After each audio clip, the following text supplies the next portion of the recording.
దేవుడి నుంచి వేరు చేసే కుట్ర చేశారు.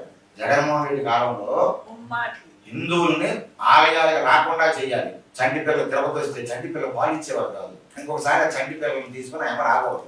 మంచినీళ్ళు ఇచ్చేవారు కాదు. ఖాళీగా ఉన్న ఆ క్యూ కాంప్లెక్స్ లో గొర్రెల మందం పెట్టి తాళాలు వేసినట్టుగా ఖాళీగా ఉన్నా కూడా వదిలేవారు కాదు, విడిచిపెట్టేవారు కాదు. ఖాళీగా ఉంటే విడిచిపెట్టి ఆ దర్శనానికి, కానీ కాలు పీకేసి నడువులో నలకొట్టేసి విసుగు కొట్టేసి మరి జీవితంలో మరి రాకూడదురా బాబు తిరుపతి, ఈ తిరుమల రాకూడదు అనేటువంటి ఒక్క చేశారు. ఒకటే కాదు, తాగడానికి నీళ్ళు లేకుండా ఏం చేశారు, తిరుమలలో అసలు ఎక్కడ వాటర్ బాటిల్ ఉండకూడదు అన్నారు. గాజు బాటిల్ తెచ్చుకోవాలండి. గాజు బాటిల్ ఎవరు తెస్తారండి? సరే గాజు బాటిల్ తెచ్చామనుకోండి, ప్రయాణంలో చిరిగిపోవా గాజు గ్లాసు?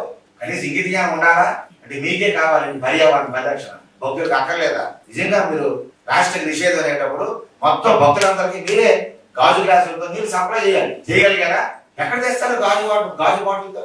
ఇలా తాగడానికి నీళ్ళు లేకుండా చేసేయాలి. మరి బాబు తిరుపతి వస్తే తిరుమల వస్తే తాగడానికి నీరు కూడా ఉండాలని ఆయన ఈ వెంకటేశ్వర నమస్కారం బాబు అని చెప్పి వెళ్ళిపోవాలి. ఇలాంటి అన్యాయాలు, అక్రమాలు, అపచారాలు ఒకటి కాదు, అన్ని దారుణాలు జగన్మోహన్ రెడ్డి కాలంలో గత 5 ఏళ్లలో చివరికి వెంకటేశ్వర స్వామి సుప్రభాతం, ఏడుకొండలవాడ వెంకటరమణ గోయన్నది సుప్రభాతం వస్తుంది కదా. కౌశల్య సుప్రచారామ పూర్వ సంధ్యా ప్రవర్తతే ఉత్తిష్ట నరసార్థుల కర్తవ్యం దైవమాన్నికం ఉత్తిష్ట గోవింద ఉత్తిష్ట గరుడధ్వజ ఉత్తిష్ట కమలాకాంత త్రైలోక్యం మంగళం గురు. ఏ సుప్రభాతం అయితే ఉందో ఆ సుప్రభాతంలోకి మరి బాబాయ్ గారు ఎవరు సుబ్బారెడ్డి గారి టైంలో ఏసయ్య మాటలు వెళ్ళిపోయాయి.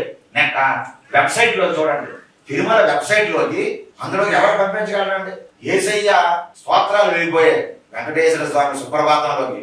ఎంత కుట్రండి, ఎంత దారుణం. కాబట్టి ఈ విధంగా 3 నామాలు పీకేద్దాం అనుకున్నారు. వెంకటేశ్వర స్వామి పెట్టుకుంటే ఊరుకుంటాడా?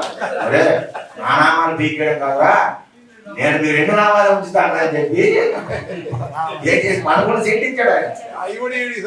ఎందుకంటే 3 నామాలు తీసాడు, నన్ను తీసేయడం కాదా, నాకు నామాలు మీకు పీకేస్తానని ఆ పక్కన తీసి 2 నామాలు మిగిలేదు 11 సీట్లు.